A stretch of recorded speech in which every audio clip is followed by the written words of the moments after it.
আসসালামু আলাইকুম প্রিয় দর্শক, ডায়াবেটিস একটি ভয়াবহ রোগ। বিশ্বব্যাপী দিন দিন এর ভয়াবহতা বৃদ্ধি পাচ্ছে। বর্তমানে ওয়ার্ল্ড ওয়াইড 589 মিলিয়ন লোক এই ডায়াবেটিস রোগে আক্রান্ত, অর্থাৎ প্রতি 9 জন মানুষের ভিতরে পরীক্ষা করলে একজন মানুষ ডায়াবেটিসে আক্রান্ত পাওয়া যাবে। 3.4 মিলিয়ন লোক ডায়াবেটিসে আক্রান্ত জনিত কারণে মারা যাচ্ছে, অর্থাৎ প্রতি 9 সেকেন্ডে একজন লোক ডায়াবেটিসে আক্রান্ত জনিত কারণে মারা যাচ্ছে। এবং ওয়ার্ল্ড ওয়াইড এই ডায়াবেটিস রোগে কন্ট্রোলের খরচের পরিমাণ বেড়ে দাঁড়িয়েছে $1 ট্রিলিয়ন।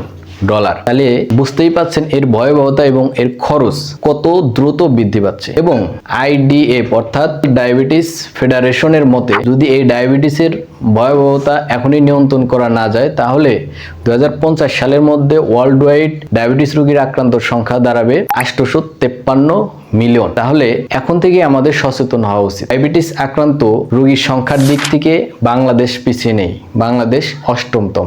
বর্তমানে IDF এর তথ্য মতে বাংলাদেশে ডায়াবেটিস আক্রান্ত রোগীর সংখ্যা হচ্ছে 13.1 মিলিয়ন। এখনই এর কিছু না করা যায়, তাহলে বাংলাদেশে 2045 সালের মধ্যে ডায়াবেটিস আক্রান্ত রোগীর সংখ্যা বেড়ে দাঁড়াবে 22.3 মিলিয়ন। তাই আসুন এই ডায়াবেটিস সম্পর্কে আমরা এখনই সচেতন হই। অ্যাওয়ারনেস প্রোগ্রাম করা উচিত যাতে মানুষ সচেতন হতে পারে, কারণ সচেতন থাকলে এই ডায়াবেটিস থেকে এড়িয়ে চলা সম্ভব। এবং বর্তমানে ডায়াবেটিস পরিমাপের জন্য একটা ডিভাইস বের হয়েছে, সেটা আর আগের মতো ফুটা করে পরিমাপ করতে হয় না।